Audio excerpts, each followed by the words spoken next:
गणेश जी महाराज की जय। करवा चौथ करक चतुर्थी भी कहा जाता है। कार्तिक मास के कृष्ण पक्ष की चौथ को यह व्रत रखा जाता है। सौभाग्यवती स्त्रियां, सौभाग्यशाली के लिए पतिव्रता स्त्रियां अपने पति की दीर्घ आयु के लिए यह व्रत करती हैं। करवा चौथ का व्रत जीवन में सुख समृद्धि आयु आरोग्यता देने वाला है। एकदंताय विद्महे वक्रतुंडाय धीमहि तन्नो दन्ती प्रचोदयात्। गणेश जी महाराज की जय हो। एक चौकी में लाल कपड़ा बिछा करके करवा माता का चित्र रख लें। थाल में सभी पूजन सामग्री, रौली मौली, चावल, धूप, कपूर, फल, मिठाई, घी का दीपक, जल का लोटा रख लें। माँ करवा को सबसे पहले तिलक लगाएं, फिर चावल चढ़ाएं, दीप जलाएं और सभी पदार्थ जो आप लाए हैं अर्पित करने के लिए, फल मिष्ठान, करवा माता को भगवान गणेश जी का नाम लेकर के अर्पित करें। हाथ में जल, चावल, फूल लेकर के संकल्प करें। संकल्प में अपना नाम, गोत्र और अपनी मनोकामना बोल करके करवा माता के चरणों में अर्पित कर दें। फिर कथा को श्रवण करें। एक साहूकार के 7 बेटे थे, एक बेटी थी। करवा चौथ के दिन 7 बहुओं ने और बेटी वीरावती ने भी करवा चौथ का व्रत रखा। शाम के समय साहूकार के 7 बेटे भोजन करने के लिए बैठे। तब उन्होंने अपनी बहन वीरावती से कहा, आओ बहन हमारे साथ भोजन कर लो।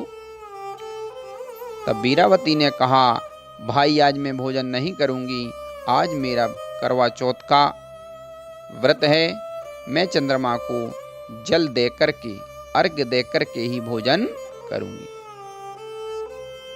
परंतु भाई अपनी बहन से बहुत ज्यादा प्रेम करते थे। उसका मुरझाता हुआ चेहरा देख करके उनके मन में यह छल आ गया कि हम दिन में ही अपनी बहन को चंद्रमा दिखा देते हैं। घर से बाहर जाकर के एक पेड़ पर दीपक जला दिया। कुछ भाइयों ने छल से चंद्रमा दिखा करके अर्घ दिलवा दिया। जब वीरावती ने अर्घ दे दिया तो अपने भाइयों से कहा कि चंद्रमा निकल आया है, आप भी अर्घ दे दो। तो भाइयों ने कहा कि यह तुम्हारा चांद निकला है, अभी हमारा चांद आने में देर है। वीरावती भाइयों की बात को अनसुना करते हुए भोजन करने भाइयों के साथ बैठ गई। पहला ही निवाला खाने के लिए उठाया कि छींक आ गई। जैसे ही दूसरा निवाला उठाया उसमें बाल निकल आया और जैसे ही तीसरा भोजन का ग्रास मुंह में रखा कि ससुराल से संदेशा आ गया कि तुम्हारे पति की तबीयत खराब है, शीघ्र चलो। वीरावती भोजन छोड़ करके अपने ससुराल जाने के लिए तैयार हुई।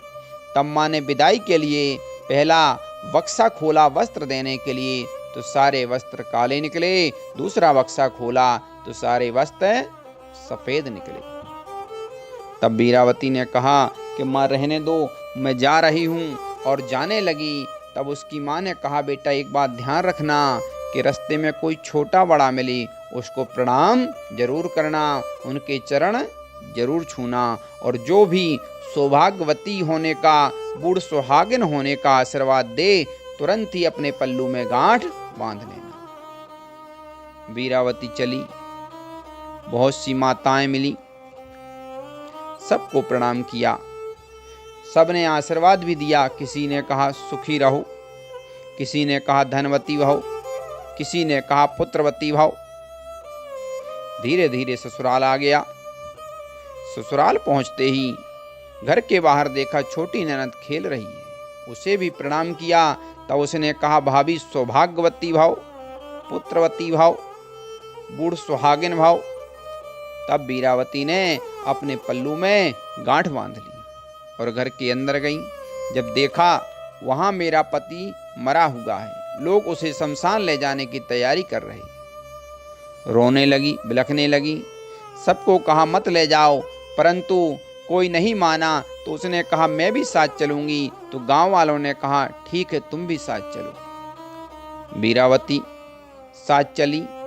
और वहां जाकर के भी जलाने ना देने की इच्छा रखते हुए सबको मना करने लगी कि मैं अपने पति को जलाने नहीं दूंगी। गांव वालों ने कहा यही अभागिन है, इसी के कारण इसका पति मर गया है। अब यहाँ जलाने भी नहीं दे रही है, सब को खराब कर देना चाहती है। परंतु वीरावती नहीं मानी। गांव वालों को गुस्सा आ गया। कहने लगे इसके लिए झोपड़ी यहीं बना दो, ये यहीं रहेगी। और सभी गांव वाले झोपड़ी बना करके वापस आ गए। वीरावती वहीं रहने लगी।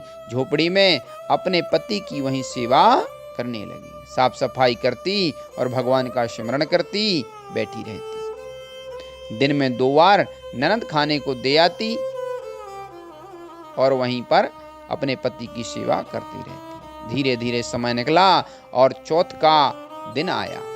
वीरावती ने चौथ माता का व्रत रखा। चौथ माता आई और कहने लगी करवोले करवोले घड़ी बुखारी करवोले।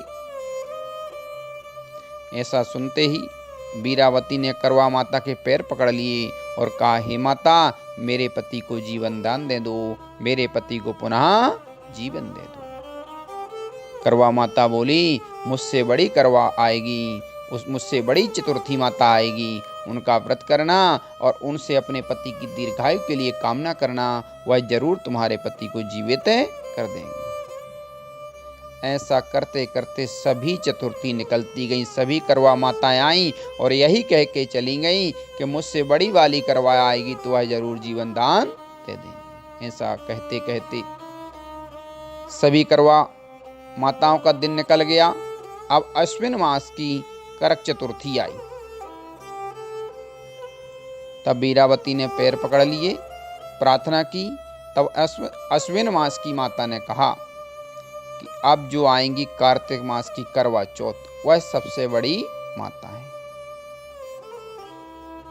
उनका व्रत रहना और तुमने उन्हीं का गुनाह किया है, वही तुमसे रुष्ट हैं। उनकी प्रार्थना करना, वह तुम्हारे पति को जरूर ही जीवन दान प्रदान करेंगी। यह बात सुनकर के वीरावती ने मन में भाव से प्रसन्नता रखते हुए, माता के प्रति समर्पण भाव रखते हुए अपनी ननद को कहा कि मेरे सौभाग्य की वस्तुएं सब ले आना। ननद ने जाकर के अपनी माँ से कहा कि भाभी ने सभी सौभाग्य की वस्तुएं मांगी हैं।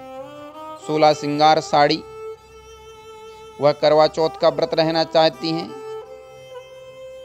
तब सास ने कहा कि वह तो पागल हो गई है, जाके दिया जो उसे करना है कर ले। तब जो है वीरावती की ननद ने साड़ी, करवा, 16 श्रृंगार सब ला करके दिए। भाव से वीरावती ने व्रत रखा। तब करवा माता आयो कहने लगी करवोले करवोले घड़ी बुखारी करवोले, दिन में चांद उगाने वाली करवोले। तब जो है वीरावती ने पैर पकड़ लिए, बोली माता मुझसे बड़ी गलती हो गई, भूल हो गई। मैंने बड़ा गुनाह किया है, जिस कारण से मेरी पति की यह दशा हुई है। अब मैं आपके चरणों में हूँ, आपसे प्रार्थना करती हूँ मुझे माफ कर दें, मेरे पति को पुनः जीवन दान दे दें। तब करवा माता कहती है तू तो 7 भाइयों की इकलौती बहन है, तू तो बड़ी भूखी है, तुझे सुहाग से क्या काम। तब वीरावती कहती है हे माता, मैं अभागिन थी जो मैंने गलती से आपका व्रत तोड़ दिया था। अब मेरी प्रार्थना स्वीकार करें, आप तो करुणामयी, दयामयी, कृपामयी, अमृतमयी माँ हैं। कहते हैं बिगड़े कार को संवारने वाली आप हैं। मैंने बुद्धि भ्रांत होने के कारण आपकी पूजन में जो गलती कर दी हैं उसे क्षमा करें। विभिन्न प्रकार से प्रार्थना की। तब करवा माता प्रसन्न हो गई और कहने लगी कि ला मुझे 16 श्रृंगार एक एक करके मेरे को अर्पण कर। धीरे धीरे वीरावती ने प्रेम से भाव से करवा माता के चरणों में 16 श्रृंगार अर्पण किया। तब करवा माता प्रसन्न हो गई। उन्होंने अपनी आंखों से थोड़ा सा काजल निकाला, हाथों से मेहंदी ली और माथे से सिंदूर लिया और अपनी कनकी अंगुली से अमृतमय छींटे वीरावती के पति को दिए। वह तुरंत ही खड़ा हो गया और करवा माता ने जाते जाते उसकी झोपड़ी में भी लात मार गई, जिससे झोपड़ी गिर गई और वह एक महल बन गया। जब सुबह दूसरे दिन वीरावती की ननद खाना लेकर के आई तो देखा उनका भाई जीवित हो गया है और झोपड़ी भी महल बन गई है। जाकर के अपनी माँ को बताया। पहले तो माँ ने विश्वास नहीं किया। आकर के गाजे बाजे के साथ आकर के देखा कि उनके बेटा जीवित हो गया है, तो घर ले गई। प्रेम पूर्वक कहा, बेटा हमने तो तुम्हें खो दिया था, बहू वीरावती के पूजा पाठ के द्वारा ही तुम हमें पुनः प्राप्त हुए हो।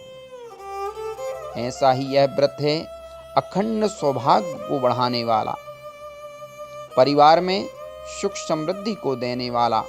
जिस प्रकार से करवा माता ने वीरावती पर कृपा की, ऐसे ही सब पर कृपा करें। बोलो गणेश जी महाराज की जय। कई बार ऐसा होता है, मौसम खराब हो जाता है, चंद्रमा नहीं उदय हो पाता। अगर ऐसी स्थिति कभी बनती है तो पुराणों में ऐसा वर्णन आता है कि शिव जी का कोई चित्र या मूर्ति हो जिसमें उनके जटाओं पे चंद्रमा स्थापित हो। ऐसे चित्र या मूर्ति को सामने रख करके भगवान भोलेनाथ का ध्यान करते हुए वामांग में गिरिजा विराजे शीश सुर सरिधार है, सुर पर उरग विष कंठ में शशिवाल शोभाकार है, जो भस्मों से भरांग है सर्वश्रेष्ठ सर्वाधार है, सर्वकार संपन्न करे करुणा करे करतार है। ऐसा भगवान भोलेनाथ का प्रेम पूर्वक ध्यान करते हुए उनके जटाओं में विराजमान चंद्रमा को देखते हुए ओम श्राम श्रीम श्रोम सा चंद्रमसे नमः इस मंत्र का जाप करते हुए चंद्रमा को अर्घ दें। ऐसा करके भी व्रत को तोड़ा जा सकता है। अगर कभी चंद्रमा ना निकले तभी यह उपाय करें। अगर चंद्रमा मौसम ठीक है, चंद्रमा उदय होते हैं तो चंद्रमा को अर्घ दे करके ही भोजन ग्रहण करें। बोलो गणेश जी महाराज की जय।